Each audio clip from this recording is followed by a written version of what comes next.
Et Dieu va également commencer à te faire grandir dans différents niveaux spirituels. On va dire que tu dois toujours être bouillant pour Dieu, parce que il y a une chose que le diable attendra toujours, c'est que tu te refroidisses. Dans cette alliance avec Dieu, de toujours rechercher sa présence, rappeler le sacrifice de Jésus à la croix, parce qu'il n'est pas mort pour rien. Pour tout peuple, pour toute personne, de tout âge, de toute nation, de toute tribu.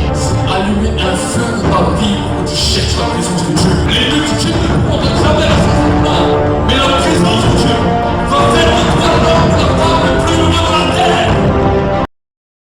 Ok, alors j'aimerais vous encourager à ouvrir votre Bible dans le livre de Marc, au chapitre 16. Prophète Walid, Oui, vu que c'est toi qui parles, je veux te conseiller aussi d'enregistrer de ton côté. comment je fais? D'enregistrer de ton côté, parce qu'il se peut que chez moi, il y a un problème de connexion et je rate les paroles. Au moins D'accord. chez vous, lors de l'enregistrement, vous allez tout prendre. Vous allez forcément prendre tout ce que vous allez dire. Je fais comment? Il y a un bouton enregistrer à côté, à droite, de partager l'écran. Attends, je regarde juste. Là où il y a écrit partager? Oui, il y a un bouton enregistrer. Si vous ne le voyez pas, bon, je vais l'enregistrer de mon côté alors. Attends, partager. Attends, plus. Masquer la vidéo, afficher. Non, moi, j'ai pas de bouton d'enregistrer, je crois. Ok, d'accord, c'est pas grave. Bon, en tout cas, j'ai lancé l'enregistrement de mon La côté. prophétesse va enregistrer, la prophétesse va enregistrer. J'ai déjà lancé de Il y mon a déjà côté. un enregistrement en cours. Ok, d'accord. Ah, il ne peut pas avoir plusieurs enregistrements en cours? Non. Ok, Ok, moi, je l'enregistre déjà de toute façon. C'est bon alors. Ok. Donc, j'aimerais vous encourager à ouvrir votre Bible dans le livre de Marc 16. Et on va commencer vers le verset premier. Nous allons voir ensemble ce que la Bible nous dit. Nous allons toujours continuer à parler de la foi. Et nous allons voir aujourd'hui un aspect de la foi par rapport à l'Église. Parce que nous avons vu la semaine dernière la foi personnelle. Et maintenant, nous allons voir la foi communautaire. Parce que la foi communautaire est quelque chose d'important pour que nous puissions comprendre et saisir ce que Dieu veut nous transmettre. La Bible nous dira la chose suivante. Lorsque le Shabbat fut passé, Marie de Magdala, Marie, mère de Jacques et Salomé achetèrent des aromates afin d'aller embaumer Jésus. Le premier jour de la semaine, elles se rendirent au sépulcre de grand matin, comme le soleil venait de se lever. Elles discutaient entre elles et dirent, qui de nous roulera la pierre loin de l'entrée, non, qui nous roulera la pierre loin de l'entrée du sépulcre? Et levant les yeux, elles s'aperçurent que la pierre, qui était très grande, avait été roulée. Elles entrèrent dans le sépulcre, virent un jeune homme assis à droite, vêtu d'une robe blanche, et elles furent épouvantées. Il leur dit, ne vous épouvantez pas, vous cherchez Jésus de Nazareth qui a été crucifié. Il est ressuscité, il n'est point ici. Voici le lieu où l'on avait mis. Mais allez dire à ses disciples et à Pierre qu'il vous précède en Galilée, c'est là que vous le verrez comme il vous l'a dit. Amen. Amen. Amen. Aujourd'hui, on se pose des questions et on pourrait se poser la question, mais pourquoi, à quoi sert l'Église? À quoi sert les temps où nous nous rassemblons? À quoi sert les temps où nous sommes réunis ensemble pour chercher l'Éternel? Et on peut se poser la question, mais si Dieu est puissant, si Dieu est grand, s'il est omniscient, omnipotent, omniprésent, omniscient, alors à quoi ça nous sert de devoir nous rassembler dans un endroit? Parce que Dieu pourrait se révéler et se manifester à chaque personne dans nos maisons, individuellement. Mais la Bible nous dit que quelque chose de spécial s'est passé le jour où Jésus est ressuscité. La Bible nous dit que premièrement, alors ceux qui le cherchaient, les femmes étaient venues pour le chercher. Les femmes étaient venues pour faire quelque chose, pour aller à la rencontre de leur Seigneur. Même s'il était mort, elles voulaient aller le rencontrer. Et la Bible nous dit quelque chose d'extraordinaire, que quand elles arrivèrent dans le tombeau, quand elles entrèrent dans le tombeau, elles découvrirent que premièrement, Jésus n'était pas là, qu'il était ressuscité. Mais deuxièmement, elles ont vu un ange qui était là assis. Alors au début, elles s'étonnaient. Elles se disent, mais pourquoi un ange? Que vient-il faire cet ange? Pourquoi Jésus lui-même, s'il est ressuscité, pourquoi ne se manifeste-t-il pas lui-même personnellement? Et regardez ce que l'ange leur dira dans le verset 6. Il leur dit, ne vous épouvantez pas, vous cherchez Jésus de Nazareth qui a été crucifié, il est ressuscité, il n'est point ici, et voici le lieu où on l'avait mis. Mais allez dire à ses disciples et à Pierre qu'il vous précède en Galilée, c'est là que vous le verrez, comme il vous l'a dit. Voici quelque chose d'étonnant. L'ange leur dit, voici vous allez aller dans tel et tel endroit. Et c'est dans cet endroit que Dieu va vous rencontrer. C'est dans cet endroit que Jésus va vous rencontrer. Et aujourd'hui, on peut se poser la question, mais 2000 ans plus tard, est-ce que le message a-t-il changé? Est-ce que le message d'un endroit spécifique où Dieu veut nous rencontrer a-t-il changé? J'aimerais vous dire non, ce message n'a pas changé. Et dans le temps de l'évangélisation, quand nous évangélisons les personnes, vous savez, beaucoup d'hommes et de femmes cherchent à savoir qui est Dieu. Alors ils cherchent, certains cherchent dans leur maison, certains cherchent dans la prière.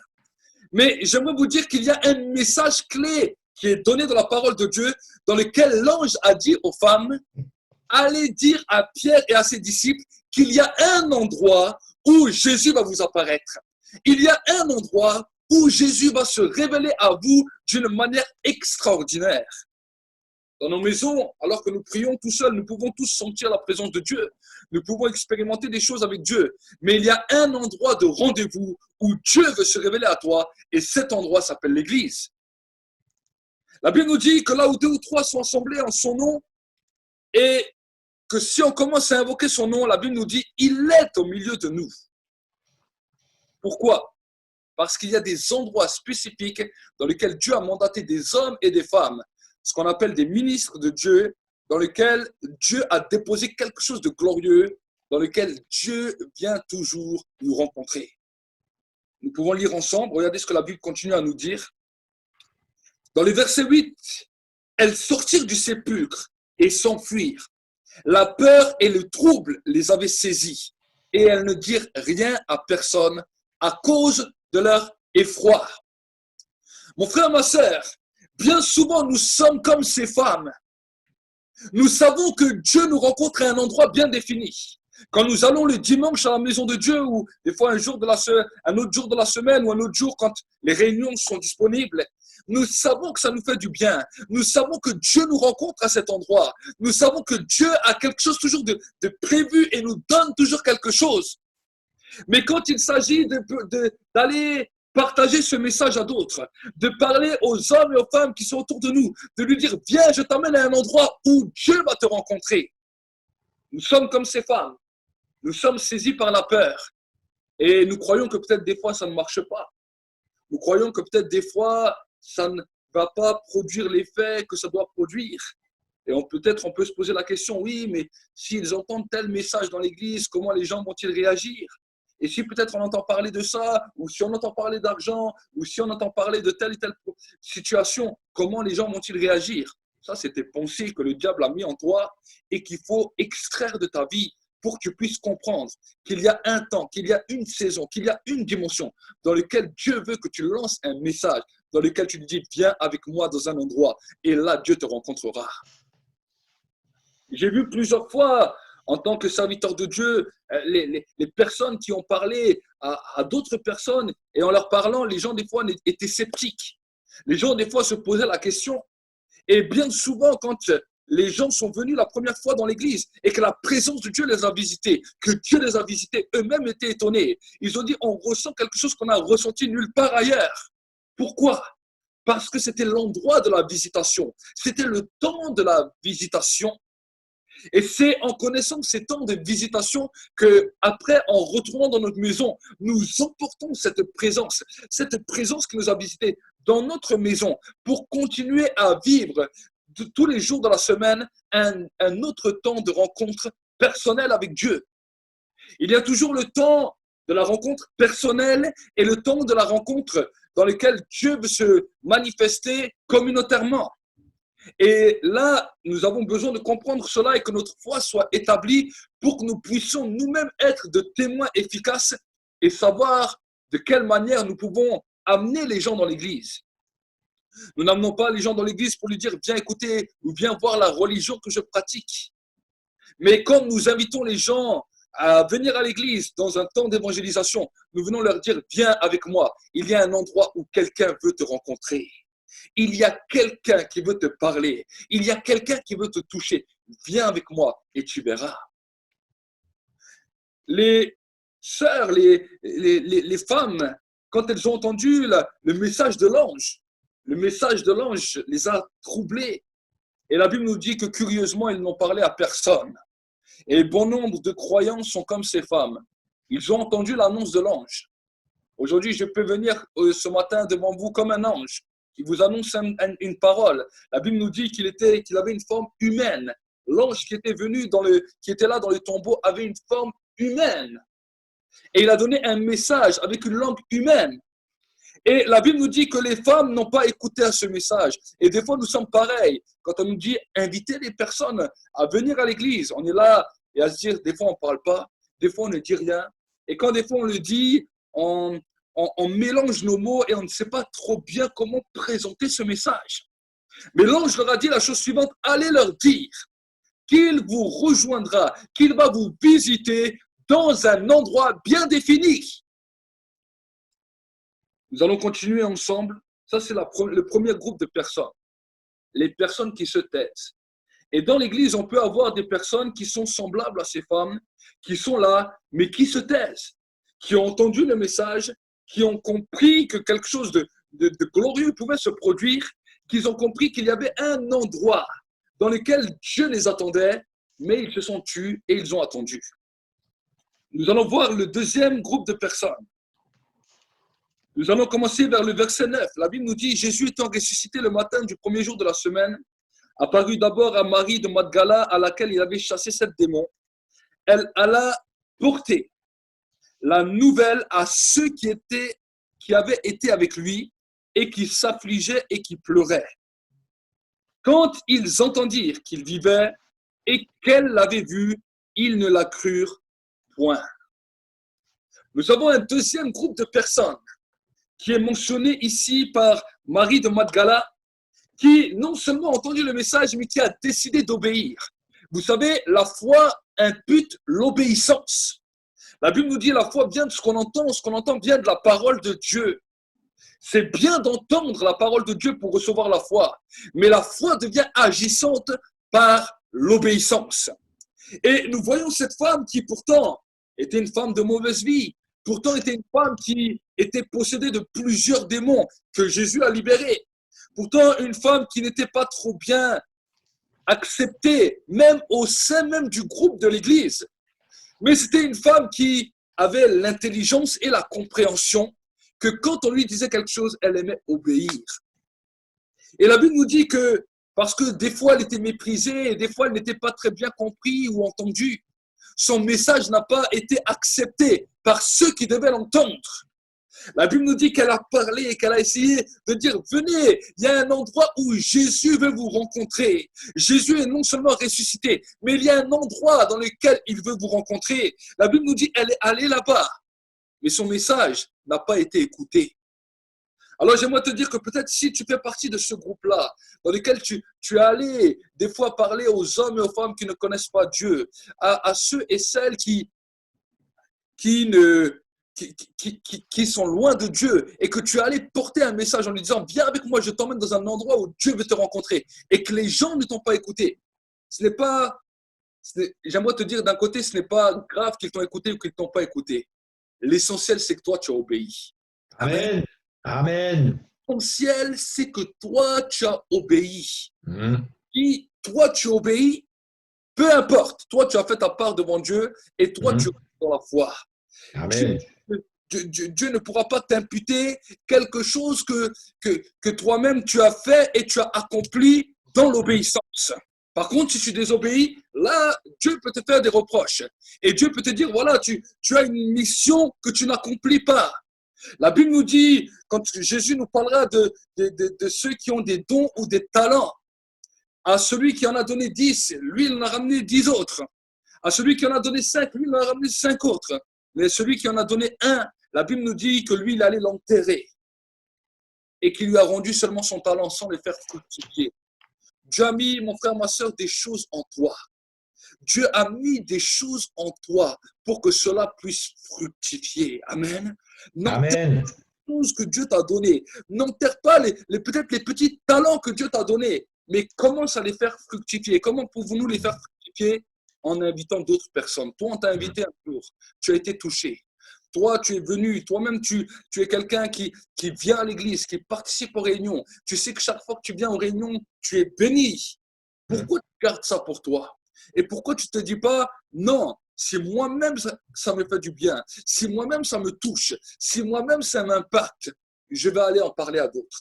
Je parle non seulement à cette église, à vous, membres de l'AFNAD, mais je parle aussi à l'église Centre mondial de réveil, je parle à toutes les frères, les sœurs qui vont regarder ces vidéos et qui appartiennent à différentes églises ou à différentes dénominations. Nous avons une mission, c'est de dire Jésus veut nous rencontrer à un endroit bien défini. Jésus veut nous rencontrer à un endroit bien spécifique. Regardez ensuite, la Bible nous continue. Dans le verset 12, la Bible nous dit, après cela, il apparut sous une autre forme à deux d'entre eux qui étaient en chemin pour aller à la campagne. Ils revinrent l'annoncer aux autres qui ne crurent pas non plus. Enfin, il apparut aux 11 pendant qu'ils étaient à table et il leur reprocha leur incrédulité et la dureté de leur cœur parce qu'ils n'avaient pas cru qu'il avait vu et qu'il a été ressuscité. Amen.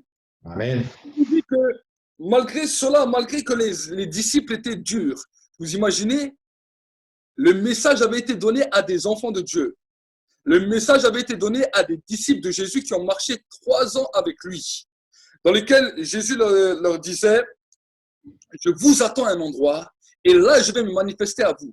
Je vous attends à un endroit et là je vais me manifester à vous. Voici que les disciples eux-mêmes étaient incrédules. Et bien sûr, nous, des fois, nous pouvons être dans ce même cas, dans lequel nous allons des fois à l'église, dimanche après dimanche. Nous allons dans la maison de Dieu.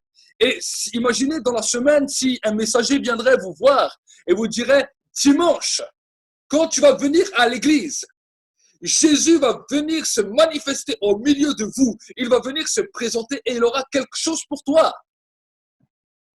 Même si on peut parler aujourd'hui dans les milieux pentecôtistes ou charismatiques, si on te dit ça, tu dis, mais j'étais là dimanche. Dimanche dernier, je n'ai pas été visité. J'étais là mardi ou vendredi ou peu importe les jours de la semaine. Je n'ai pas été visité. Pourquoi maintenant je devrais croire que ce dimanche-là, quelque chose de spécial se passerait? C'était ce que les disciples étaient en train de vivre. Les disciples étaient dans le deuil. Les disciples étaient en train de pleurer. Les disciples étaient découragés. Ils ont dit, voilà, le maître qui nous enseignait, celui qui nous faisait voir des choses extraordinaires, celui qui nous visitait jour après jour, n'est plus là. Mais le message que nous entendons, c'est qu'il veut que nous allons dans un endroit spécial et dans cet endroit, il va nous visiter. Vous savez, les disciples étaient dans la peur. Ils ont vu Jésus mourir sous leurs yeux. Écoutez bien le contexte. Il faut comprendre le contexte pour qu'on comprenne pourquoi ils n'ont pas écouté et compris. Ils étaient dans un climat de peur. Ils ont vu leur maître être crucifié devant eux. Eux, ils se cachaient dans les petites chambres. Ils restaient dans leur maison, bien confinés, parce qu'ils ont dit, si on sort dehors et qu'on nous reconnaît comme les disciples de Jésus, on va mourir. Quand cette femme est venue, quand cette femme dans laquelle ils ont vu que Jésus a chassé 7 démons, déjà premièrement, ils ne la prenaient pas trop au sérieux. Ils ont dit qu'elle avait 7 démons, donc celle-là, il faut faire attention à elle. Chaque fois qu'elle voit Jésus, là maintenant, elle nous fait du cinéma. Maintenant, peut-être les Romains lui ont payé un petit peu d'argent, lui ont donné un petit peu d'argent pour lui dire on doit aller dans tel et tel endroit et là, ils nous font une embuscade, ils vont nous arrêter, ils vont nous tuer, ils vont nous massacrer. Nous, on ne veut pas croire à cette femme, elle nous raconte des bêtises.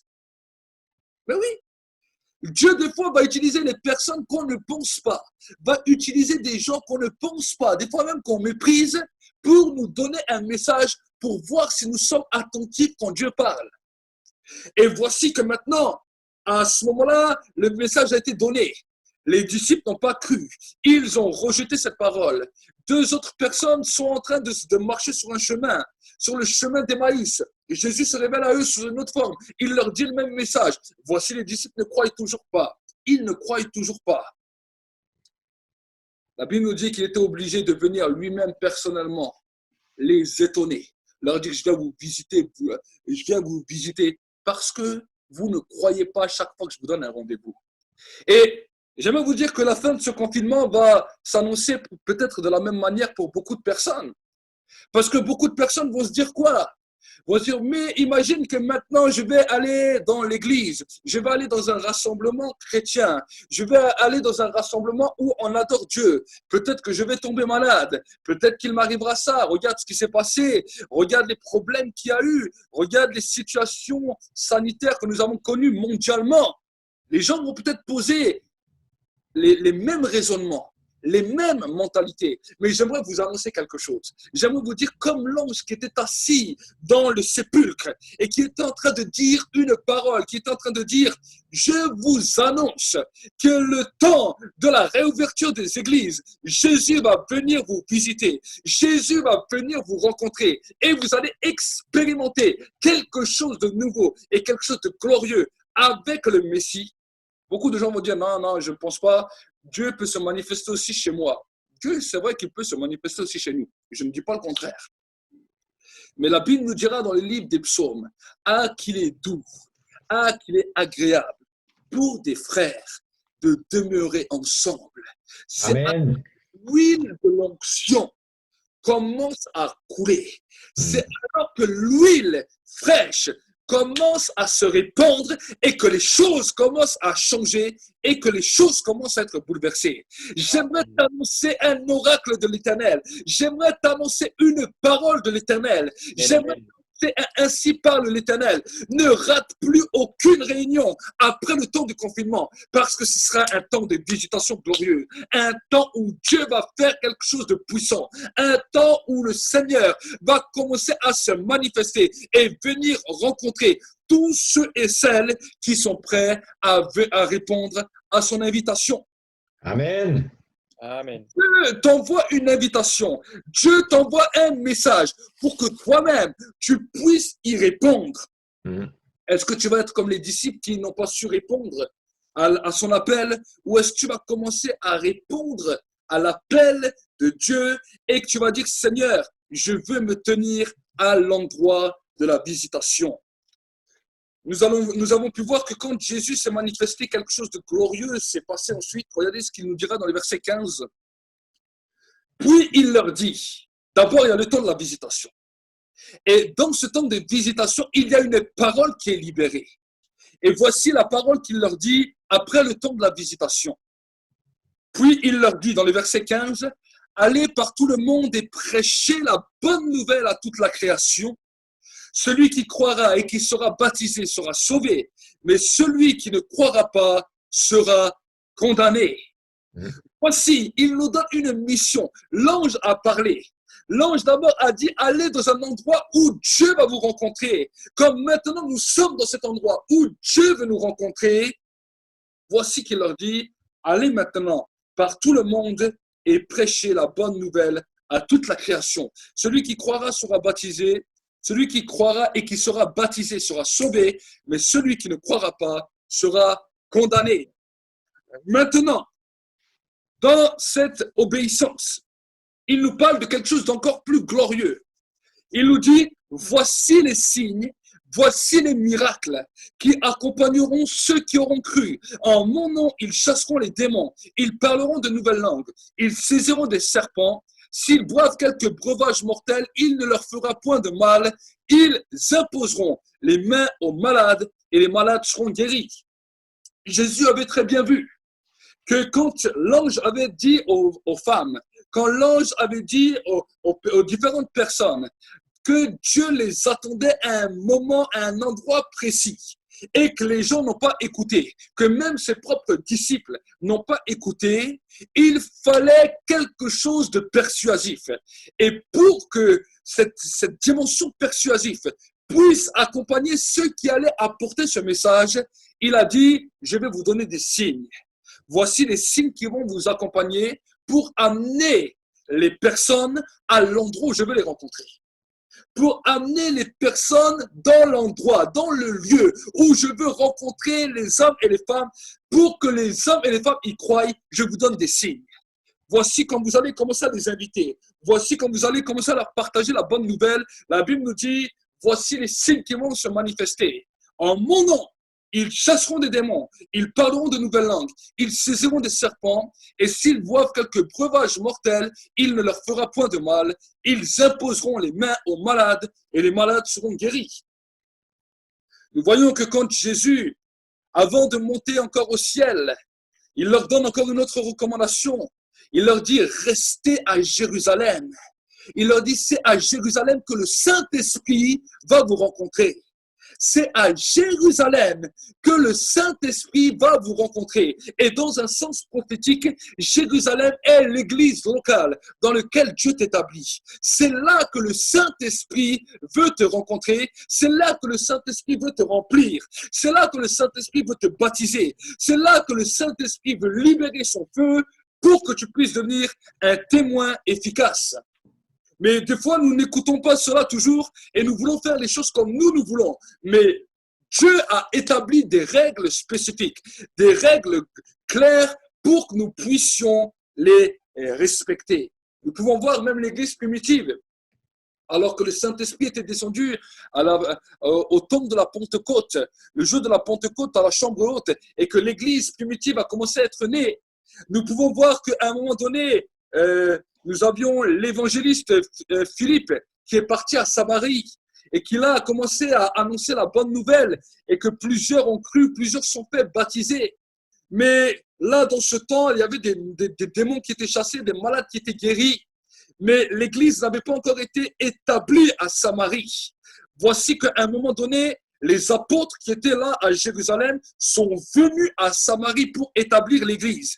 Jusqu'avant, il n'y avait que les signes qui se manifestaient à cause de la bonne nouvelle. Nous voyons même que Simon, qui était un magicien, quand il a vu les signes et les prodiges, lui-même s'est converti, lui-même a accepté de se laisser baptiser et a accepté cette nouvelle doctrine de foi. Mais la Bible nous dit que quand les apôtres sont arrivés à Samarie, voici qu'ils ont établi l'Église et qu'il y avait un temps de rencontre, un temps de visitation dans lequel les hommes furent réellement remplis du Saint-Esprit. Et nous pouvons voir cela dans toute l'histoire de l'Église, que chaque fois qu'un endroit était dessiné maintenant, qu'un endroit était défini, ce qu'on appelait une église locale, à ce moment-là, il y avait un temps de rencontre dans lequel les hommes et les femmes venaient pour expérimenter quelque chose de glorieux avec le Maître. Nous pouvons voir encore notre Bible dans le livre de Luc, au chapitre 19, et nous allons lire ensemble à partir du verset 29. Nous voyons Jésus qui vient visiter un endroit qui est extraordinaire, qui normalement était censé l'accueillir. Nous allons voir l'entrée de Jésus à Jérusalem. Luc, chapitre 19, et au verset 29, la Bible nous dira la chose suivante. Lorsqu'il approcha de Bethphagée et de Béthanie vers la montagne appelée montagne des Oliviers, Jésus envoya 2 de ses disciples en disant « Allez au village qui est en face. Quand vous y serez entrés, vous trouverez un ânon attaché sur lequel aucun homme ne s'est jamais assis. Détachez-le et amenez-le. Si quelqu'un vous demande pourquoi détachez-vous, vous lui répondrez « Le Seigneur en a besoin. » Ceux qui étaient envoyés allèrent et trouvèrent les choses comme Jésus leur avait dit. Comme ils détachaient l'ânon, ses maîtres leur dirent « Pourquoi détachez-vous l'ânon » Il répondit « Le Seigneur en a besoin. » Et ils amenèrent à Jésus l'ânon sur lequel ils jetèrent leurs vêtements et ils firent monter Jésus. Quand il fut en marche, les gens étendirent leurs vêtements sur le chemin et lorsque déjà il s'approchait de Jérusalem vers la descente de la montagne des Oliviers, toute la multitude des disciples, saisis de joie, se mirent à louer Dieu à haute voix pour tous les miracles qu'ils avaient vus. Ils disaient « Béni soit le roi qui vient au nom du Seigneur, paix dans les cieux et gloire dans les lieux très hauts. » Quelques pharisiens du milieu de la foule dirent à Jésus « Maître, reprends tes disciples. » Et il répondit, je vous le dis, s'ils se taisent, les pierres crieront. Comme il s'approchait de la ville, Jésus, en la voyant, pleura sur elle et dit, si toi aussi au moins, en ce jour qui t'est donné, tu connaissais les choses qui appartiennent à ta paix, mais maintenant elles sont cachées à tes yeux. Ils viendront sur toi des jours où tes ennemis t'environneront de tranchées, t'enfermeront et te serviront de toutes parts. Ils te détruiront, toi et tes enfants au milieu de toi, et ils ne laisseront point pierre sur pierre, parce que tu n'as pas connu le temps où tu as été visité. Vous savez, dans le monde spirituel, les symboles que Jésus a pris sont forts. Vous savez que quand quelqu'un venait déjà dans le temps, quand il débarquait devant une ville avec un cheval, c'était pour le symbole de la guerre. Mais quand il venait avec un ânon ou quand il venait avec un âne, c'était le symbole de la paix. Et la Bible nous dit que quand Jésus est arrivé vers Jérusalem et qu'il a voulu entrer à Jérusalem, Jésus n'est pas venu avec un cheval pour faire la guerre à Jérusalem. Mais la Bible nous dit que Jésus est venu avec un âne pour déclarer la paix à Jérusalem, pour proclamer la paix. Mais la Bible nous dit que malgré cette déclaration de paix que Jésus est venu déclarer à Jérusalem, Jérusalem n'a pas reconnu cette chose. Ils ont commencé à le mépriser, ils ont commencé à le négliger.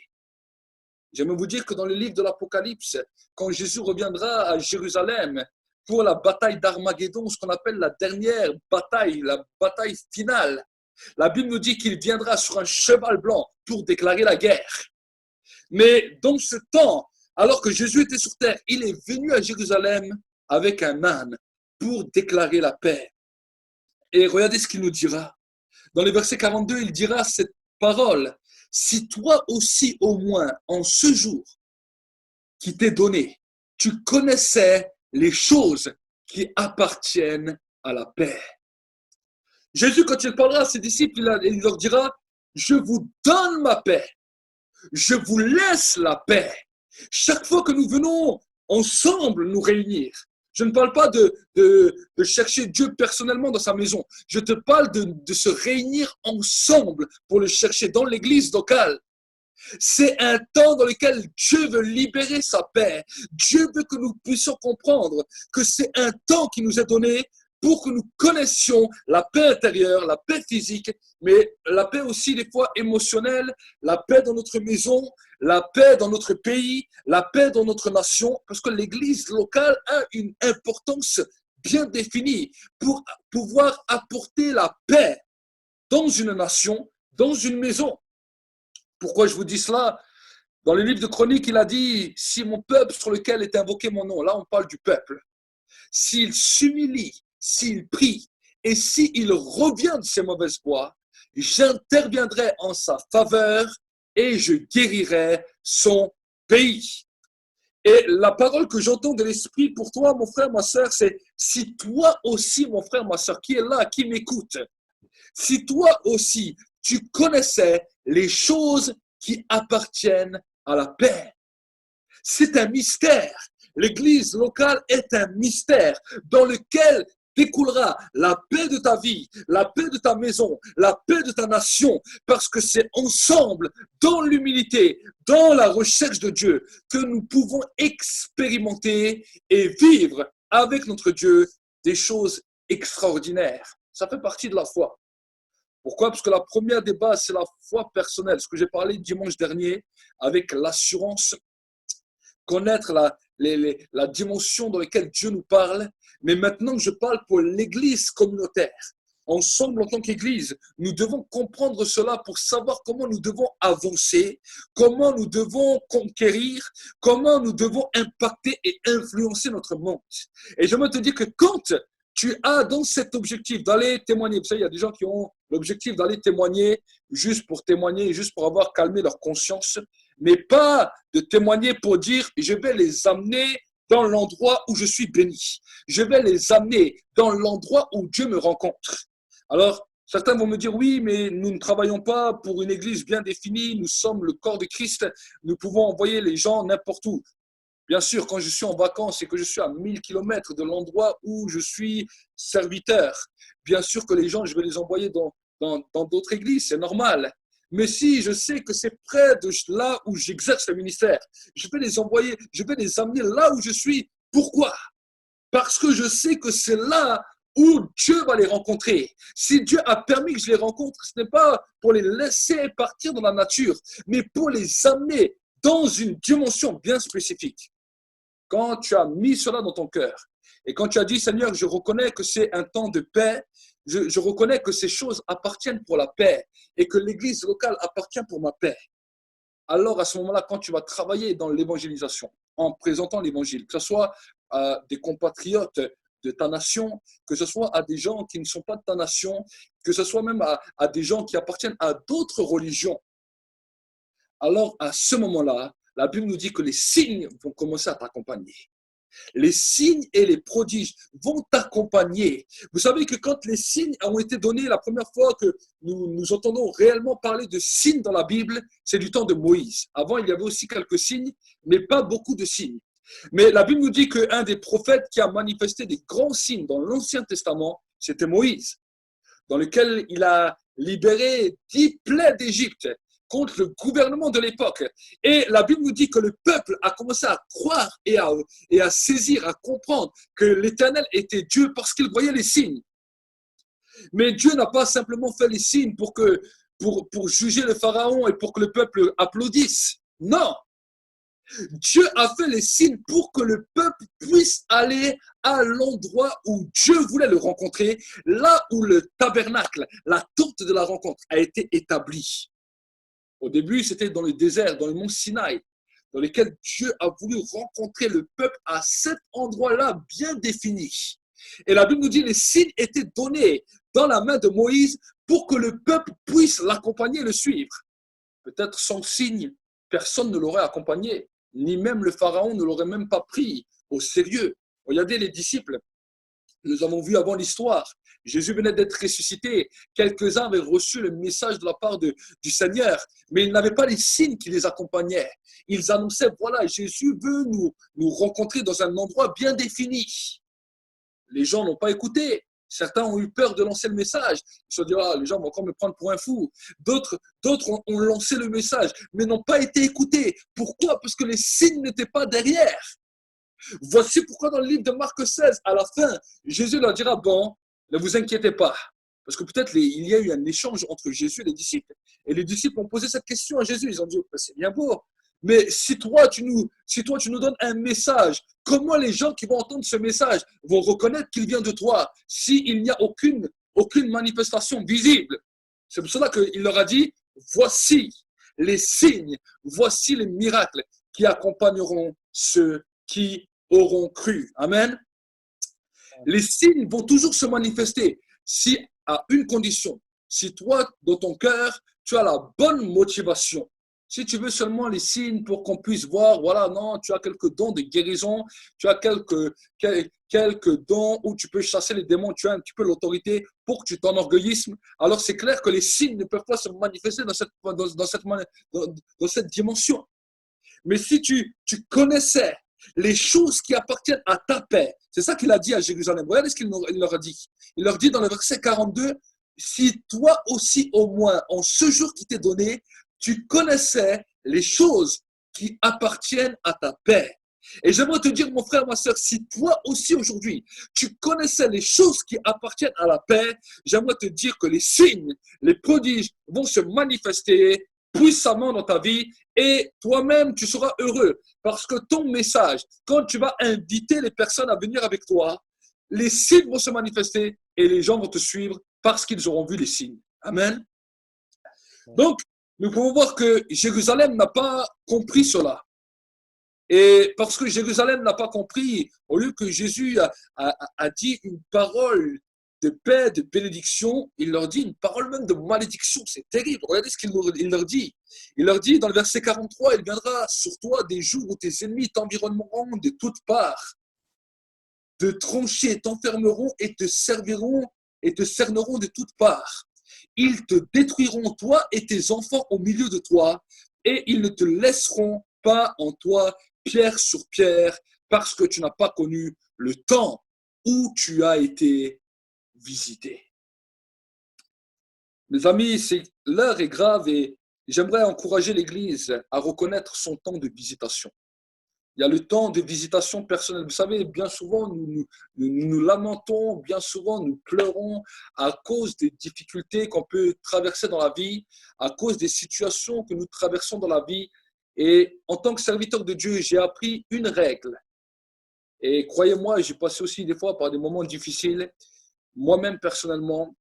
Et j'ai pu voir dans l'église, à force de voir des gens des fois qui venaient avec des situations difficiles, désastreuses. Alors, il y avait deux sortes de personnes. Il y avait les premières personnes qui, quand ils vivaient une situation difficile, eh ben, décidaient de saisir la foi et de faire confiance à Dieu, de dire, voilà, je ne vais pas ravager tous mes problèmes, je les remets à Dieu. Et maintenant, je veux maintenant saisir la dimension de la foi pour voir Dieu agir dans ma vie. Et bien souvent, quand j'ai vu des personnes qui prenaient cette décision, j'ai vu souvent les miracles les accompagner. Mais curieusement, j'ai aussi vu des gens qui ressassaient leurs problèmes et qui parlaient de leurs problèmes, qui venaient à l'église. Je ne dis pas qu'ils n'aimaient pas Dieu, mais en qui les problèmes, les soucis, les difficultés devenaient toujours plus grands. Et ils ne faisaient qu'en parler, ils ne faisaient qu'en rabager. Et j'ai vu beaucoup de ce genre de personnes qui pouvaient repartir sans avoir l'exaucement par rapport à leur situation. Est-ce que l'onction n'était pas la même? Est-ce que la manifestation de la présence de Dieu n'était pas la même? J'aimerais vous dire que la présence de Dieu était la même. Et bien souvent dans l'église, j'ai pu le voir, où la puissance de l'onction descend. Un peut être touché, un peut être guéri, un peut être miraculé, un autre non. Et on peut se poser la question, mais pourquoi? Pourquoi? Tout dépend toujours de l'atmosphère et de l'attitude du cœur. Vous savez, quand Jésus a parlé de la semence, quand il a parlé du semeur qui sortait le long du chemin pour semer, l'avant-dernière situation m'a toujours marqué. La Bible nous dit une partie de la semence tomba le long des épines. La semence poussa et les épines poussèrent avec. Mais les épines s'entourèrent autour de la semence, l'étouffèrent et à cause de cet étouffement, ça ne produisait pas de bons fruits. Et quand Jésus explique la parabole, il leur dit, vous voyez, ce sont ceux qui entendent la parole et en qui les soucis et les plaisirs de ce monde étouffent la parole et la rendent infructueuse. Mes amis, le diable n'a rien contre que tu viennes à l'église entendre la parole.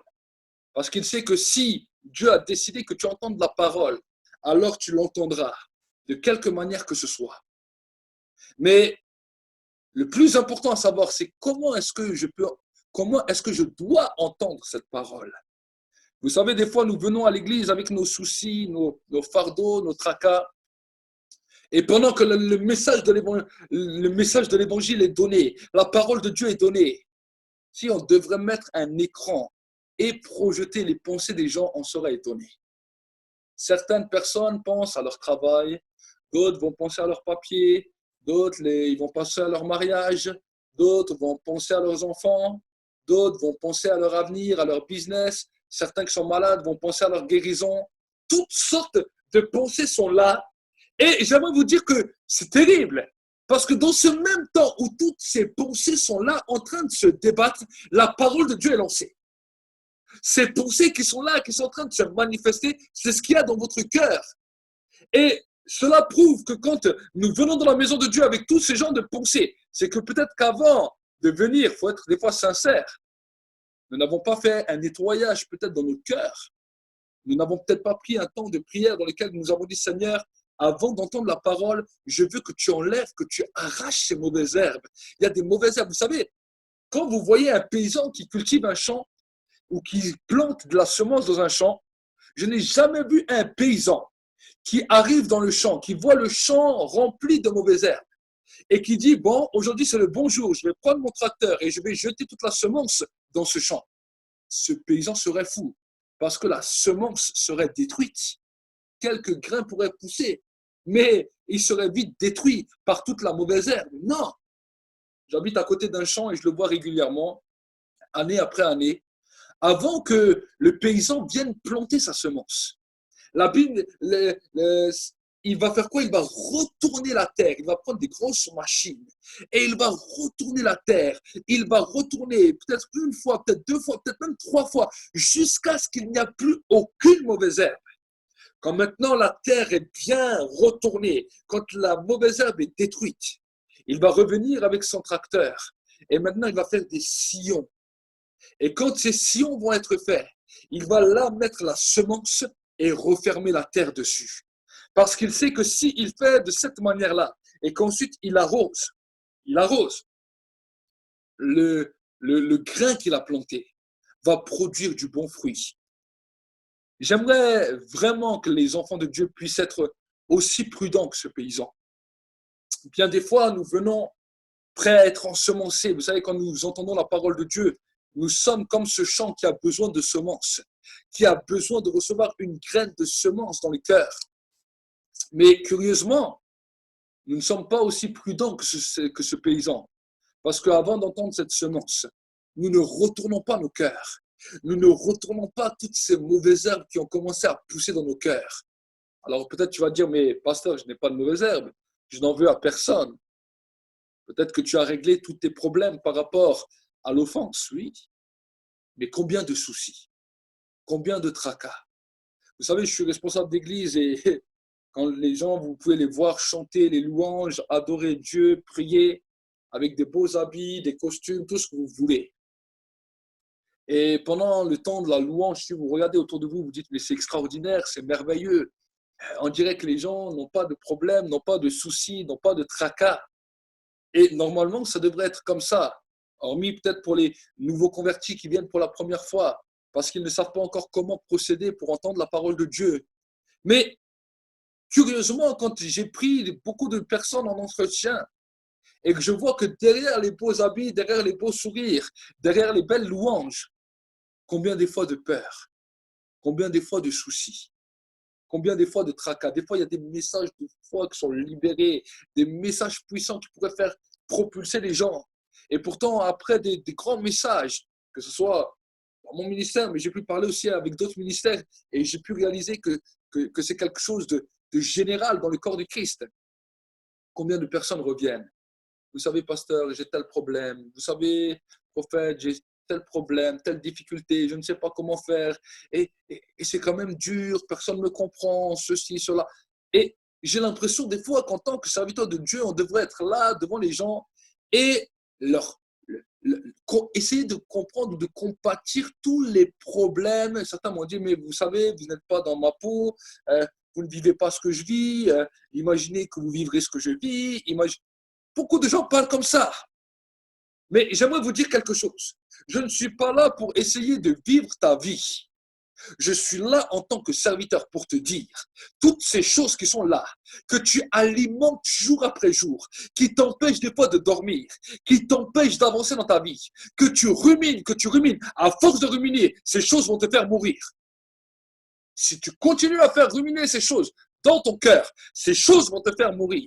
Et la foi réelle que Dieu voulait libérer en toi ne pourra jamais être déterminante et agissante parce qu'il y a des choses en toi qui sont en train de te faire mourir. La Bible nous dit, si le grain de blé qui tombe en terre ne meurt, il ne peut produire du fruit.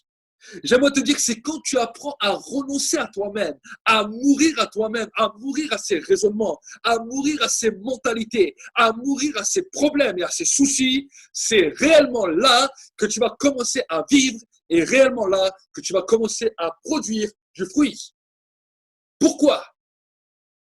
Alors, est-ce que ça veut dire qu'on doit être manfoutiste? Non, un homme de foi n'est pas un homme manfoutiste, mais c'est un homme qui a su gérer la réelle priorité de sa vie. Vous savez, moi aussi, je suis passé par des problèmes. Moi aussi, je suis passé par des soucis. Moi aussi, des fois, vous savez, quand des fois on peut se lever, on peut sentir qu'on n'est pas bien, des fois on peut se sentir angoissé, des fois on peut se dire, mais comment ça va se passer cette journée? Si on a un diplôme, si on a un examen, si on a un travail, un nouveau travail, si on a des personnes à rencontrer, comment est-ce que ça va se passer? Est-ce que ça va bien se passer? Même si on va acheter quelque chose, que ce soit une maison, une voiture, on a des soucis, des tracas. Et comment ce mois-ci je vais le vivre? Est-ce que ce mois-ci j'arriverai à avoir assez d'argent pour ma maison, pour mes enfants, pour ceux qui sont autour de moi? Tant que tu laisses ces choses te détruire, tu vas peut-être passer un temps dans la prière. Et tu vas dire, ah, mais Seigneur, tu vois, j'ai encore besoin de ceci, j'ai encore besoin de cela. Tu vas passer comme ça 1 heure, 2 heures, 3 heures, 4 heures, même toute la journée, sans aucun résultat. Et croyez-moi, j'ai vu beaucoup de gens qui sont venus comme ça, ils m'ont dit, mais pasteur, j'ai prié, j'ai jeûné, j'ai fait toutes choses. Et ils n'ont pas vu de résultat. Et ils m'ont dit, comment ça se fait? Alors je les ai des fois assis. J'ai dit, tu n'as pas vu de résultat. Pas parce que tu n'as pas prié, mais parce que tu ne sais pas comment ni demander, ni comment recevoir. La dimension pour recevoir est une dimension de dépouillement. On dit, tu vois, Seigneur, ce problème m'empêche de t'adorer. Ce souci-là que j'ai là, de penser à mon avenir, de penser à mes enfants, de penser à ce que je vais manger, de penser combien d'argent j'aurai dans mon portefeuille, de penser si je vais réussir. Ce problème-là, ça m'empêche de t'adorer. Alors je viens, je dépose cela à tes pieds. Je veux passer un temps d'adoration sans que ce problème m'embête. Je veux le déraciner de mon cœur. Je ne vis plus pour moi-même, je vis pour toi. J'apprends à mourir à moi-même et maintenant, dans ce temps, je veux simplement recevoir une semence qui va permettre ma victoire totale. Il y a un chant qui dira, si tu as la foi comme un grain de sénévé et que tu diras à cette montagne, éloigne-toi et jette-toi dans ta mer. C'est aussi un des versets qui est écrit dans la Bible. On nous parle d'une graine de sénévé. Pourquoi on nous parle d'une graine de sénévé? Parce que la graine de sénévé, c'est simplement la semence. Aujourd'hui, alors que je suis en train de prêcher, je suis en train de vous semer une semence de foi. Comment on peut reconnaître si la semence est bonne ou si la semence est mauvaise? Voilà. Si je serais là à vous prendre la parole de Dieu et de vous dire, mes amis, vous êtes des personnes tristes. Mes amis, vous êtes des personnes à plaindre. Oh, prions ensemble. Vous êtes vraiment des personnes qui avaient des situations difficiles. Cette parole-là, ce n'est pas une bonne semence. Parce que là, je vous encouragerai à aller dans vos problèmes. Si je vais voir un malade, et souvent je vais voir un malade, quand je vais voir les malades dans les hôpitaux, quand je vois que le malade est désespéré, découragé, mon but, ce n'est pas de venir et de le décourager encore plus. Parce que je sais que si je le décourage encore plus, je peux faire toutes les prières après de foi, crier, tout ce que tu veux. Ce malade restera malade. Mais je viens parler avec ce malade et je vais lui dire, mais mon frère, ma soeur, s'il me parle trop de sa maladie, je lui dis, mais mes frères, tu regardes beaucoup sur cela, mais regarde sur celui qui est plus grand que ta maladie. Regarde sur celui qui est plus grand que ton problème. Quand tu t'oublieras toi-même, quand tu oublieras ton problème, ta difficulté, alors sache que tu verras ta guérison germer promptement. Je l'ai vécu moi-même dans ma vie plusieurs fois. J'étais plusieurs fois malade. J'étais même des fois, la fois où j'étais le plus atteint, c'était en 2012. Je venais de sortir d'une réunion avec des frères et nous sommes allés manger au restaurant ensemble. Et alors que je mangeais avec eux, tout d'un coup, ma main est devenue, j'ai carrément perdu toute la sensation de ma main gauche. Et à ce moment-là, mon visage a changé de toutes les couleurs. Je suis devenu jaune, blanc. Et je suis allé, j'ai vomi tout ce que j'avais mangé. Et j'avais une douleur terrible. J'étais plié en deux. J'avais une douleur terrible à mon estomac. Et pendant quelques jours, j'étais comme ça et je ne voulais pas aller à l'hôpital. J'ai dit, moi, peu importe ce que je ressens, je crois vraiment que j'ai un Dieu qui guérit. Et voici que le mercredi était arrivé, alors que c'était arrivé le samedi, le mercredi était là. Et le mercredi, je me tordais de douleur. Il était 3-4 heures le matin et j'avais mal, c'était terrible. Je n'arrivais plus à manger.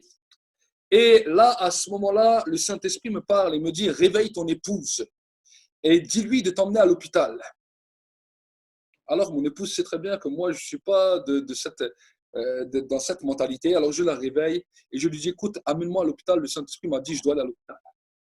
Et alors, elle m'emmène à l'hôpital et pendant que nous sommes dans la voiture, je commence à parler avec elle et je lui dis la chose suivante. Je lui dis, écoute bien. Je lui dis, je vais aller à l'hôpital. Oui, ça c'est vrai. Je lui dis, mais je ne vais pas aller à l'hôpital dans le même but que les gens vont à l'hôpital. Je sais que Dieu veut me parler. Et si Dieu m'envoie à l'hôpital, même si je suis mal, même si je suis peut-être en train de mourir, même si j'ai la pire des problèmes, si Dieu m'envoie à l'hôpital, ce n'est pas pour que je sois charcuté de la tête aux pieds. Si Dieu m'envoie à l'hôpital, c'est parce que Dieu veut me parler. Je dis, je vais commencer à analyser toutes les paroles qui vont être données. Je vais regarder tout ce qu'on va dire, mais je vais reconnaître. Je vais reconnaître la parole quand Dieu va me la donner. Et effectivement, je suis arrivé à l'hôpital et plusieurs paroles ont été données.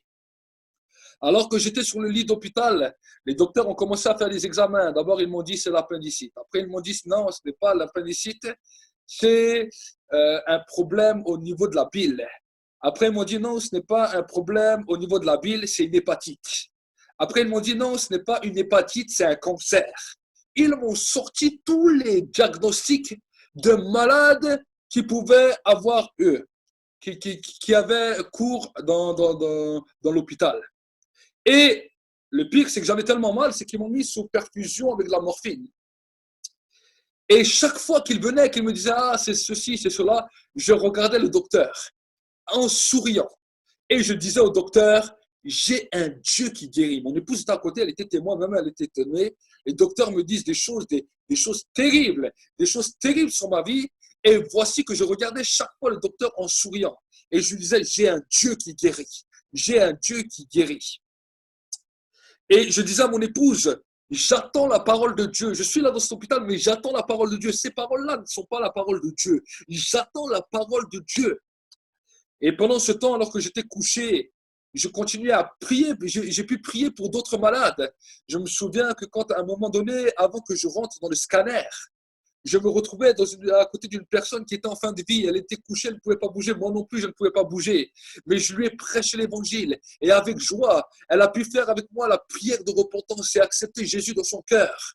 Et j'étais là, j'étais heureux même dans l'hôpital. Et je me disais, j'attends encore la parole de Dieu. Je ne sais pas où elle est, mais je l'attends. Dieu m'a donné rendez-vous.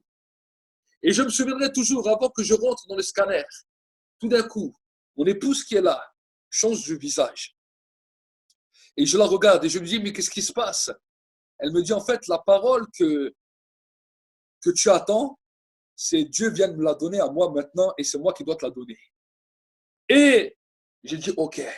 Elle me dit, mais cette parole, il me l'avait déjà donnée il y a 2 semaines à l'église, mais je ne l'ai pas donnée parce que j'ai eu une pensée qui est venue.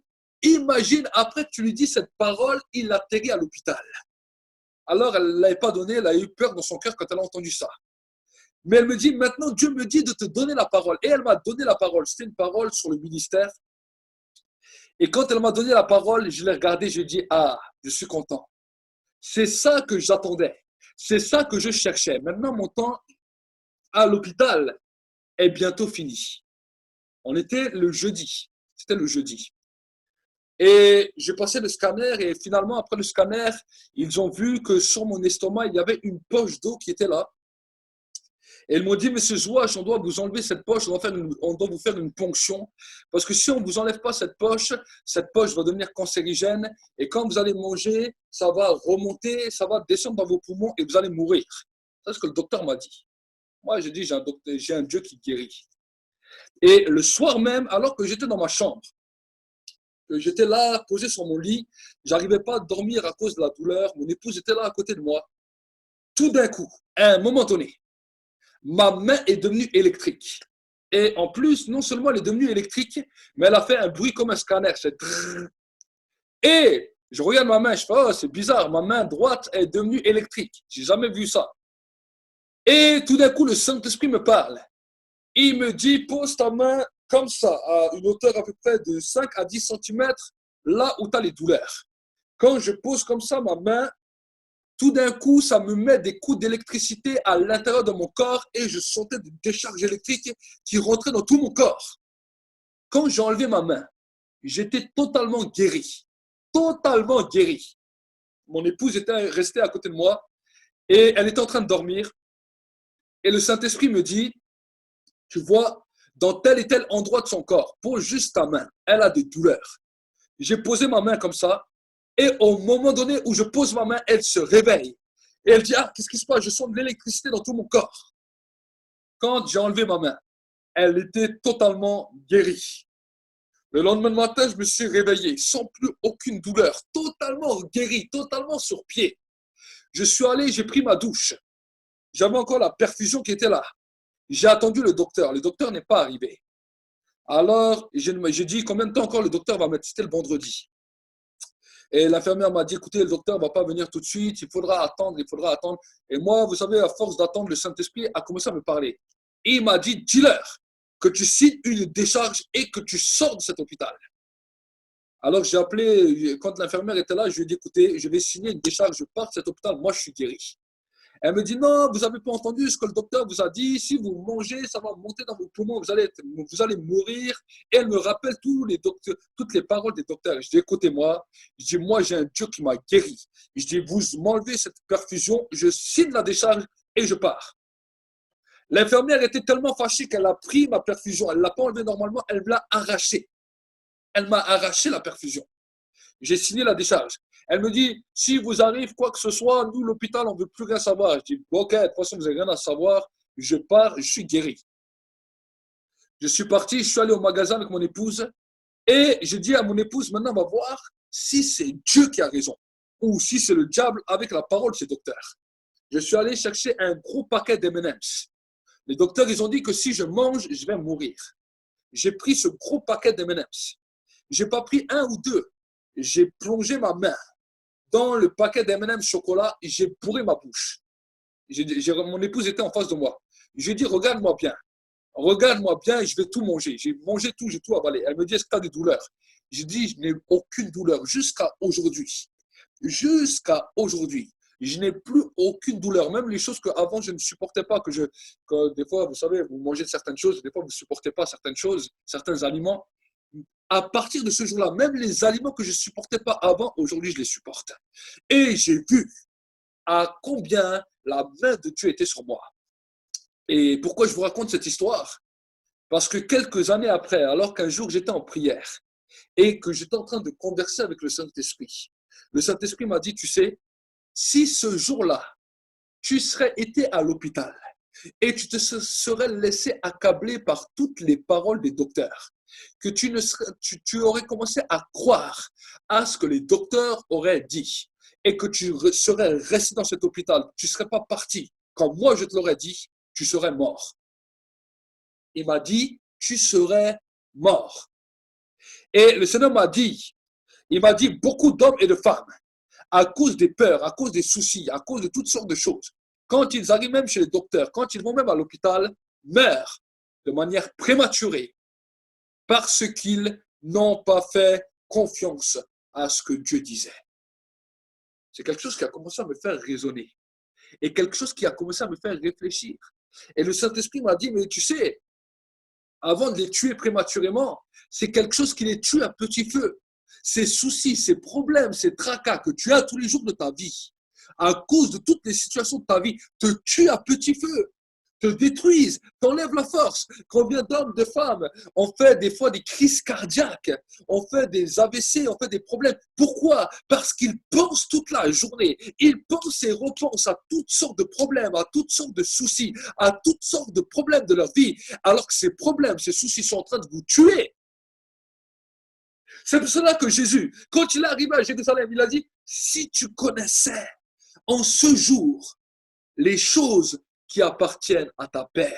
Et j'aimerais te dire, mon frère, ma soeur, si aujourd'hui tu connaissais les choses qui appartiennent à ta paix, tu vivrais une vie de gloire.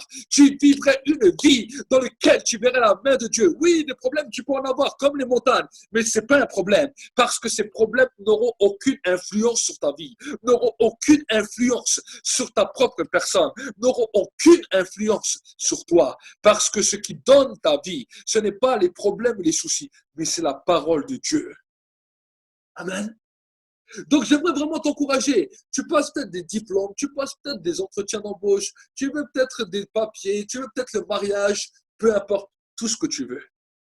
Mais ne laisse rien se mettre en entrave avec la dimension de la parole de Dieu. Quand tu viens entendre la parole de Dieu, quand tu te mets devant la Bible, même tout seul dans ta maison, et que tu vas commencer à lire la parole, même quand tu vas commencer à prier, et que tu sens qu'il y a, là, il y a des problèmes, il y a des soucis, vous savez, des fois on a des peurs, des fois on a des craintes, qu'est-ce que les gens vont dire de moi, qu'est-ce que les gens pensent de moi, qu'est-ce que les gens ceci, qu'est-ce que les gens cela, et comment demain je vais faire. Si tu as ces choses-là, la Bible nous dit dépose tes fardeaux au pied de la croix. Déposez vos fardeaux au pied de la croix et prends le joug qui est doux, agréable et léger. Jésus a dit, venez à moi, vous tous qui êtes fatigués et chargés, et je vous donnerai du repos. Prenez mon joug sur vous, car mon joug est doux, agréable et léger, et il fera du bien à vos âmes. Amen. Donc, quand tu sens ces choses-là qui attaquent ta vie, et là, on peut être pasteur, on peut être prophète, on peut être apôtre, tu peux être responsable d'église, tu peux être n'importe quelle personne, tous nous sommes confrontés à ça. Et chaque matin, quand nous nous levons, c'est curieux. C'est souvent le matin, quand on se lève ou quand on va se coucher, que là, on a beaucoup de pensées, de raisonnements, de mentalités, de soucis, de tracas. Alors, des fois, les gens boivent un coup, un coup de plus, un coup de rouge un peu plus ou une bière un peu plus, et ils disent, bon, avec un peu d'alcool, ça va passer. Certains vont se droguer. Ils vont dire, un peu de drogue, ça va passer. D'autres vont faire la fête. Avec un peu de fête, ça va passer. D'autres vont voir des amis parce qu'ils disent, bon, si je suis seul, je vais être déprimé, je vais être découragé, alors il faut que je voie beaucoup des amis. D'autres vont voir les gens de leur famille parce que ça les rassure un peu. Ah, si je vois un petit peu les gens de ma famille, et il suffit qu'il y en a un qui dit, ah, moi aujourd'hui je ne suis pas trop bien, je pense à ça, ah, toi aussi, alors là, ça va te rassurer. Mais ce rassurement est un mauvais rassurement parce que ce rassurement va vous détruire tous les deux. La Bible nous dit, si un aveugle veut conduire un autre aveugle, ils vont tomber tous les deux dans un trou. S'il y a un trou devant eux, ils tombent tous les deux dedans. Donc, ce matin, en cette journée, j'aimerais t'encourager, mon frère, ma soeur, de ne pas être un aveugle. De ne pas être un aveugle. Comment nous sommes des aveugles? En refusant d'accepter la réalité de la foi devant nos yeux. Alors là, nous sommes des aveugles. Chaque fois que tu acceptes tes soucis, tes problèmes, toutes tes choses à te laisser dépasser dans ta vie, alors c'est comme si tu mets un voile sur tes yeux et tu deviens aveugle. Tu ne deviens pas aveugle parce que tu n'as pas d'yeux. Tu deviens simplement aveugle parce que tu refuses de voir la réalité de la foi en Jésus-Christ. Amen. Donc vraiment, j'aimerais vraiment vous encourager. J'aimerais vraiment vous encourager à comprendre ces choses. Regardez, nous pouvons encore lire dans le livre de Matthieu. Dans le livre de Matthieu, au chapitre 23, nous allons voir ensemble ce que la Bible nous dit. Matthieu, chapitre 23. Et nous allons commencer par le verset 36. La Bible nous dira la chose suivante. Je vous le dis en vérité, tout cela retombera sur cette génération. Jérusalem, Jérusalem, qui tue les prophètes et qui lapide ceux qui te sont envoyés. Combien de fois ai-je voulu te rassembler tes enfants comme une poule rassemble ses poussins sous ses ailes, et vous ne l'avez pas voulu. Voici votre maison vous sera laissée déserte, car je vous le dis, vous ne me verrez désormais plus, jusqu'à ce que vous disiez, béni soit celui qui vient au nom du Seigneur. Amen. Je ne vous verrai plus jusqu'à ce que vous disiez, béni soit celui qui vient au nom du Seigneur. Vous savez, quand on vient avec une parole prophétique, quand on vient avec la parole de Dieu, la parole de Dieu ne fait pas toujours plaisir à entendre. La parole de Dieu que nous recevons ne fait pas toujours plaisir à entendre. Pourquoi? Parce que la parole de Dieu ne va jamais aller dans ton sens. La parole de Dieu ne va jamais venir quand tu passes un problème ou une difficulté. Dieu ne va jamais te plaindre sur ton problème. Il n'a pas plaint Job. Il n'a pas plaint les apôtres. Il n'a pas plaint les prophètes. Il n'a pas plaint les gens avant toi. Et j'aimerais te dire qu'il ne te plaindra pas non plus. Si tu croyais que quand tu allais venir devant Dieu, Dieu allait te plaindre, tu es la première personne à te tromper. Dieu ne plaint personne. Et Dieu ne vient dire à personne, oh, le problème que tu as, la situation que tu as est difficile, est désastreuse. Oh, moi, Dieu, je te comprends. Non, Dieu ne parle pas comme ça. Dieu dit, si tu veux voir ma gloire, renonce à ce qui te fait mal, renonce à ce qui te détruit, renonce à ce qui t'accable, viens et charge-toi de ce que moi j'ai prévu pour toi, et alors tu verras que ce que j'ai prévu pour toi sera bien différent de ce que toi tu voulais porter toi-même. Il a dit quoi? Il a dit que celui qui veut être mon disciple, qu'il apprenne à renoncer à lui-même, qu'il se charge de sa croix et qu'il me suive. Vous savez, les condamnés à mort, si vous pouvez voir les condamnés à mort, que ce soit à l'époque de Jésus à la croix, aujourd'hui nous avons dans certains pays comme aux États-Unis ou comme dans d'autres pays, les condamnés à mort qu'on met sur les chaises électriques. Et si vous regardez un petit peu les interviews avant que les personnes qui doivent mourir, des fois, les journalistes viennent les interviewer pour voir ce qu'ils pensent, ce qu'ils ressentent. Je n'ai jamais vu aucun condamné à mort qui disait « Oh, dans ma vie, vous savez, oh, je suis dégoûté. Pourquoi? Parce que demain, je n'aurai plus mon argent. Demain, je n'aurai plus beaucoup d'argent sur mon compte en banque. Vous savez, demain, je ne peux même pas acheter ma voiture que je voudrais. » Aucun condamné à mort ne parle comme ça. Tous les condamnés à mort, ils commencent à raisonner et ils se disent, voilà, si j'ai fait tort à quelqu'un, je pardonne. Si j'ai fait un problème à quelqu'un, je vais lui demander pardon. Si des gens m'en veulent, je veux me mettre en règle.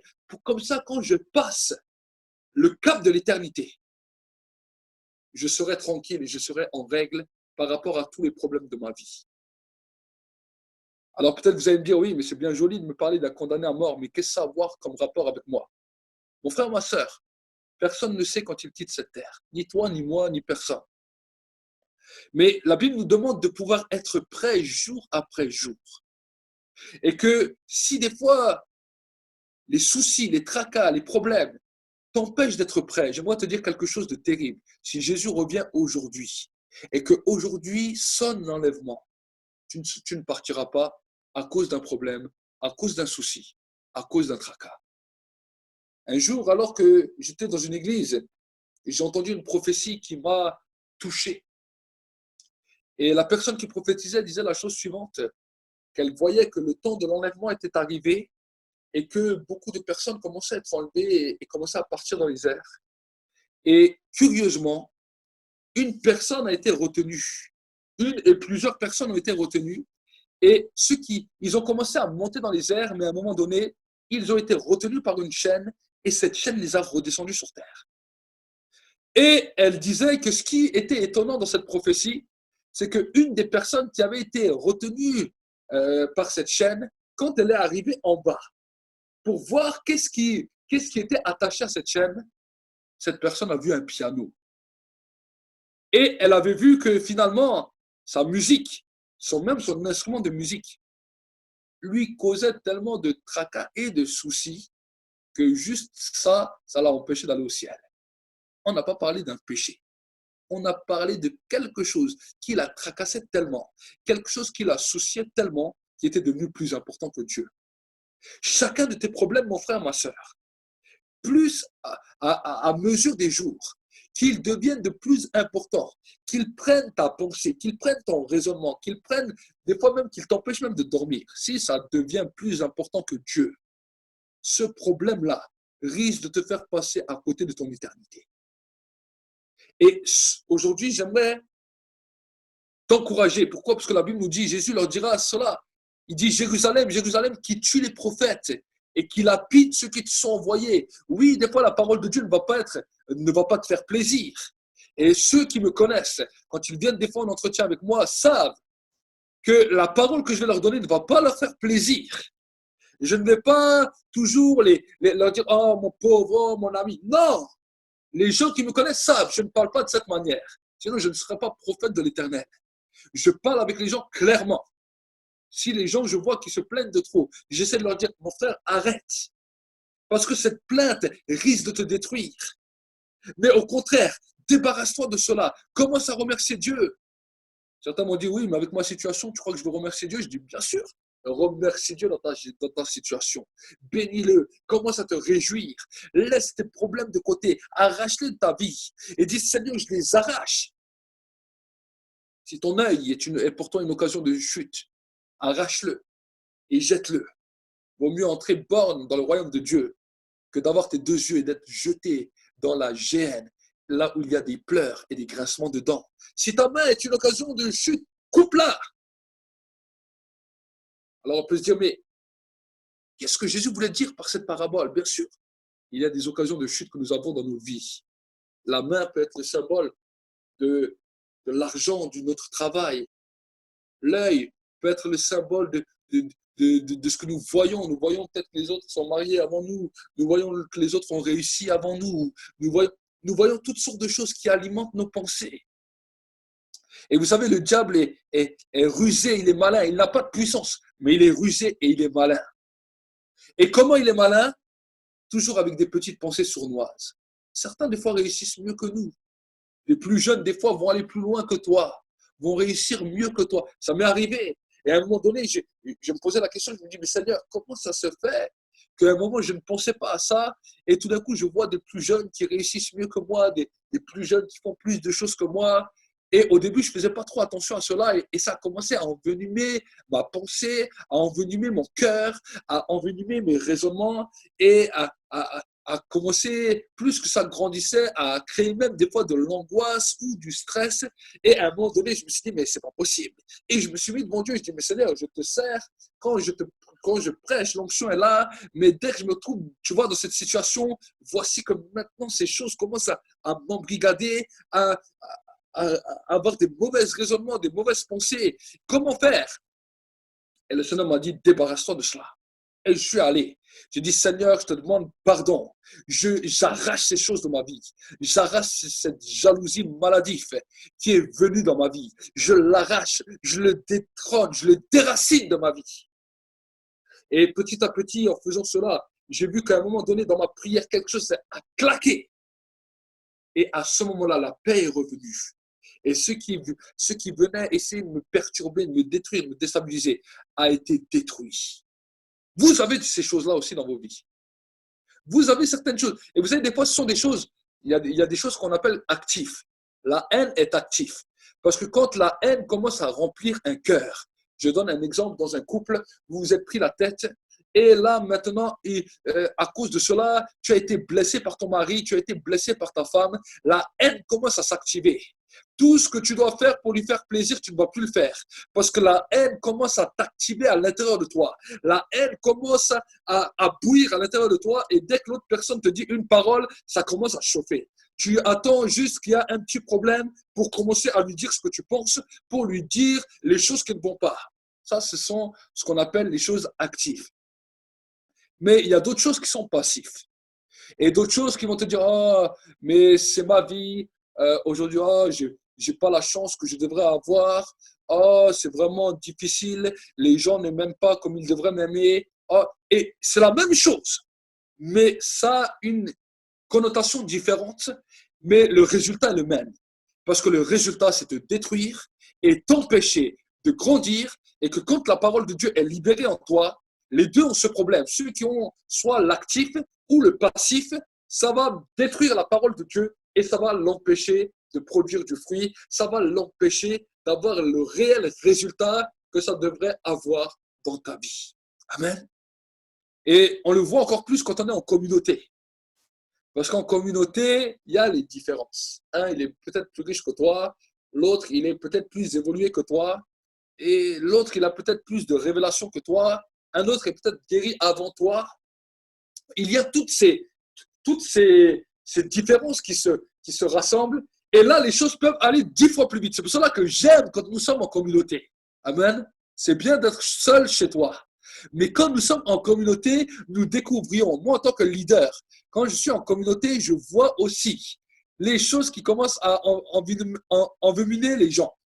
Quand vous voyez que les gens, ils commencent à faire des distances, à faire des petits groupes ensemble, il dit, ah, moi avec lui, je m'entends mieux. Hein. Certaines personnes, on n'a pas trop envie de parler avec. Hein, parce que dès qu'elles commencent à nous parler, ça nous énerve. Ça nous fâche à l'intérieur de nous. Moi aussi, je suis comme ça. Et j'ai appris en tant que leader à accepter et à aimer tout le monde. Même les gens que j'aimais moins.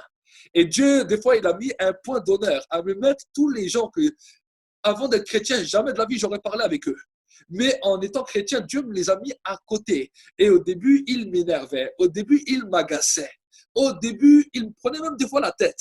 Mais Dieu a fait exprès de les mettre à côté de moi pour travailler mon caractère.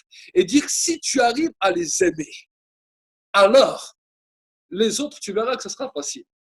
Et j'ai commencé à apprendre à aimer ceux que je n'aimais pas, ceux qui m'énervaient, ceux qui me fâchaient. J'ai appris à les aimer. Et en tant que leader, j'aime des fois mettre les gens qui ne s'aiment pas ensemble. Quand on me demande de faire un travail dans l'église, quand je vois comme ça, vous savez, on est des fois visionnaires. Vous voyez des gens qui ne se parlent pas. L'autre, il est assis à l'hémisphère droite. L'autre, il est assis à l'hémisphère gauche. Et ils se saluent quand ils doivent vraiment se saluer. Mais moi-même, en tant que serviteur de Dieu, j'aime bien des fois les mettre ensemble, qu'ils discutent ensemble. Et tout d'un coup, j'ai souvent entendu ça, que les gens disent, ah, mais je ne pensais pas que j'allais m'entendre aussi bien avec cette personne. Ah bon? Tu ne pensais pas que tu allais aussi bien t'entendre, mais c'est normal. Parce qu'à l'intérieur de toi, il y avait toutes sortes de raisonnements qui étaient en train de te bloquer, qui étaient en train de te détruire, alors que cette personne que tu fuyais allait être ta bénédiction demain. Amen. Les gens que vous fuyez, c'est les bénédictions que Dieu a prévues pour vous. Mais parce que le diable vous a mis des raisonnements terribles dans la tête, des raisonnements terribles dans le cœur, c'est là où vous les fuyez. Vous savez, là où Dieu m'a encore pris bien aussi au plus profond de mon cœur, c'est au niveau de mon pasteur. Vous savez que mon pasteur qui m'a baptisé et avec qui je commençais à évoluer dans la foi, je l'avais connu avant d'être converti. Et avant d'être converti, quand je l'avais vu, franchement, des fois, il me prenait la tête. Et on avait une fois un peu discuté et sa manière de penser ne me plaisait pas du tout. Et je dis, bon, celui-là, laisse tomber. Et quand je n'étais pas chrétien, je lui avais une fois parlé vraiment de manière ferme, quoi. Et je ne l'aimais pas du tout. Et je me souviens quand je venais de me convertir, je m'étais converti et une des personnes m'a dit, écoute, cet après-midi, si tu veux, on va dans telle et telle église. C'était une petite église. Et il me dit, si tu veux, tu peux amener ta guitare pour essayer d'accompagner et tout. Je dis, OK. Et mes amis, quand je suis rentré dans cette salle, j'avais ma guitare à la main, je suis rentré dans cette salle, je vois ce pasteur que je n'aimais pas. Je suis sorti aussi sec. Je ne suis même pas resté. Je suis sorti aussi sec. Je dis non, moi j'ai rien à faire ici. Lui, j'aime pas trop. Je sors. Le pasteur avait de la sagesse. Il a laissé son micro. Vous imaginez, il était avec le micro. Il a donné le micro à un modérateur. Il est sorti. Il est venu me voir. Il est venu parler avec moi. Et c'est lui qui fut mon pasteur après. C'est lui qui m'a baptisé. C'est avec lui que j'ai expérimenté des choses extraordinaires, que j'ai grandi dans une dimension prophétique. C'est avec lui que j'ai expérimenté les dons spirituels. C'est avec lui que j'ai expérimenté le baptême de feu. Et j'étais étonné parce que celui que je voulais fuir au début, c'est lui qui était ma bénédiction quelque temps après. Amen. Donc vous-même, alors ça ne veut pas dire que chaque serviteur que vous appréciez pas vont devenir votre pasteur. Ce n'est pas ce que j'ai dit. Mais des fois, vous savez, on peut aller dans l'endroit, dans l'église où Dieu nous a placés. Et des fois, c'est soit le serviteur ou soit des fois certains responsables qu'on n'aime pas trop, qu'on essaie de faire la distance, qu'on essaie de pas trop discuter avec eux. J'aimerais te dire que c'est un tort. Parce que ces gens-là que tu fuis, ces gens-là que tu n'aimes peut-être pas trop, demain vont être ta bénédiction. Amen. Et si tu commences à voir cela dans ton cœur, quand tu arrives dans la communauté, quand tu arrives dans l'église, à voir que avec certaines personnes, tu fais des distances et avec certaines personnes, tu n'as pas une affinité comme tu devrais avoir, casse ça. Va voir la personne que tu ne voulais pas voir. Va parler avec la personne que tu n'aimais pas trop. Et tu verras que la forteresse que le diable a mis en toi, qui t'empêchait d'évoluer, va être détruite. Et tu vas voir que ça va être ces personnes-là qui vont être même des fois les meilleurs amis et les personnes que tu vas commencer à apprécier le plus dans ta vie. Amen. Donc vraiment, ça, c'est important dans le cadre de l'église locale. Et j'aimerais vous encourager que dans ce cadre-là, Dieu va venir vous rencontrer. Dieu va venir vous visiter. Et le temps de la visitation, c'est cela. C'est-à-dire Dieu va mettre en lumière certaines choses à l'intérieur de toi, que ce soit des soucis, que ce soit des tracas, que ce soit des raisonnements, que ce soit des mentalités, que ce soit des fois des dimensions où tu fuis certaines personnes. Et quand Dieu va mettre cela en lumière, c'est ça que Dieu veut commencer à travailler. C'est là où Dieu va te rencontrer. Pourquoi il a dit, car je vous le dis, vous ne me verrez désormais plus jusqu'à ce que vous disiez, béni soit celui qui vient au nom du Seigneur. Dans l'église, ceux que tu vas peut-être fuir, c'est ceux-là qui vont venir au nom du Seigneur. C'est cela tes frères, c'est cela tes sœurs. Et la Bible nous dit, Jésus a dit, vous ne me verrez plus jusqu'à ce que vous disiez, béni soit celui qui vient au nom du Seigneur. Autrement dit, je bénis celui que Dieu a envoyé. Même s'il n'a pas la tête que je voudrais qu'il a. Même s'il n'a pas le costard ou le costume que je voudrais qu'il a. Même s'il n'a pas le look que je voudrais qu'il a. Même s'il n'a pas l'origine que je voudrais qu'il a. Je le bénis au nom du Seigneur, parce que je sais que de là découle toute ma bénédiction. Amen. Donc, je vais prier. Je vous ai assez martelé. C'est bon des fois de marteler, c'est bon des fois de vous rappeler les bonnes choses pour que vous puissiez bien être construit, que vous puissiez bien être édifié et que vous puissiez comprendre aussi l'Église. Parce que l'Église, des fois, est incomprise, surtout l'Église locale.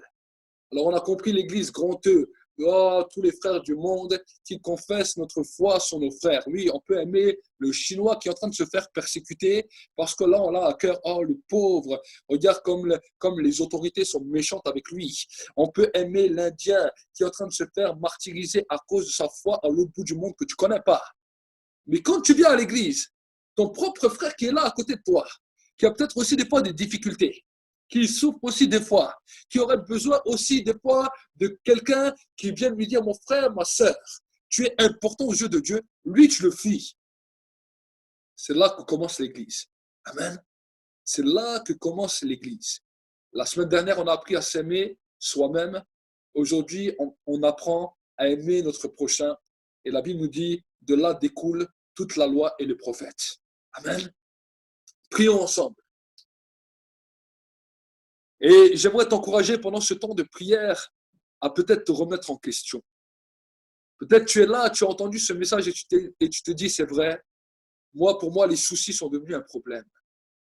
Pour moi, les situations de la vie est devenu un problème. Pour moi, quand je vais à l'église, quand je vois mon frère, ma soeur, je le fuis. On a peut-être toutes sortes de raisonnements, de mentalités. Aujourd'hui, avant que je commence à faire la prière, parle à Dieu là où tu es. Dis-lui, Seigneur, tu vois, là, j'ai ce problème. Là, je veux régler ce problème. Là, j'ai encore ça qui empêche que ta parole produise du fruit. Et je veux me repentir. Je veux te demander pardon. Je veux te demander grâce. Demande-lui pardon. Demande-lui pardon et commence à arracher. Dis, Seigneur, je veux peut-être arracher la jalousie, peut-être arracher la haine, peut-être arracher l'offense. Peut-être arracher ces choses-là qui sont dans ton cœur. Dis, Seigneur, je veux enlever cela, je veux l'arracher cela. Je veux l'enlever cela. Et chaque fois que je suis en prière, je veux que cela soit détruit. Je veux que cela soit détruit. Et tu verras, mon frère, ma soeur, que quelque chose de glorieux va commencer à se produire.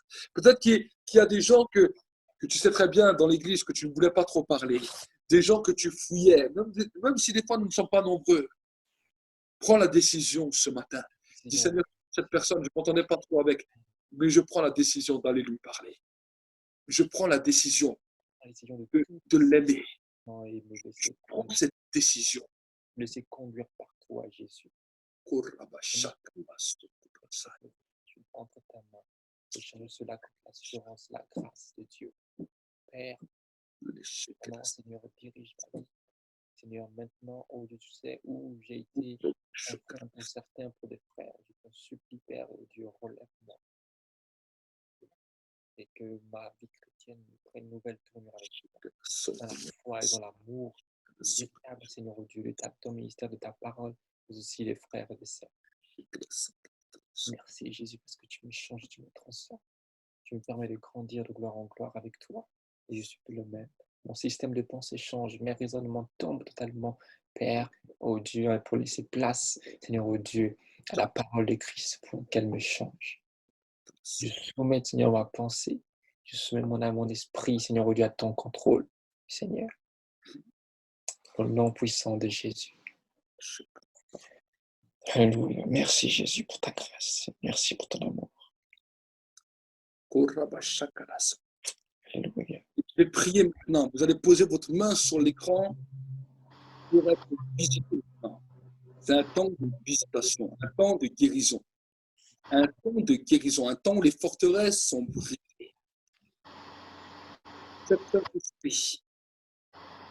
Saint-Esprit, je te demande maintenant, détends ta main maintenant sur leur vie.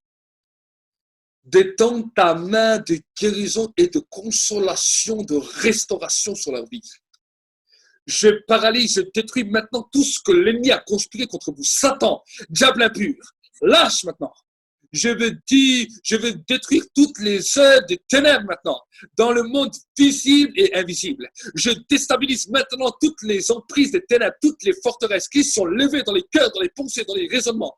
Je détruis maintenant toutes les œuvres de l'ennemi et je libère maintenant la grâce de Dieu. Je libère la puissance du Saint-Esprit. Je libère maintenant la grâce de Dieu maintenant qui se libère et se répand maintenant sur vos vies. Diable impur, là où tu es venu attaquer par les soucis, par la maladie, par l'infirmité, je réprime tes œuvres maintenant. Je détruis tes œuvres maintenant. Et que maintenant l'amour de Dieu soit répandu dans les cœurs par le Saint-Esprit. La grâce de Dieu soit répandue. La guérison, la restauration. Je libère ta grâce au nom de Jésus-Christ. Amen. Amen. Que Dieu vous bénisse. Et Dieu va également commencer à te faire grandir dans différents niveaux spirituels. On va dire que tu dois toujours être brûlant pour Dieu, parce que il y a une chose que le diable attendra toujours, c'est que tu te refroidisses. Dans cette alliance avec Dieu, de toujours rechercher sa présence après le sacrifice de Jésus à la croix, parce qu'il n'est pas mort pour rien. Pour tout peuple, pour toute personne, de tout âge, de toute nation, de toute tribu.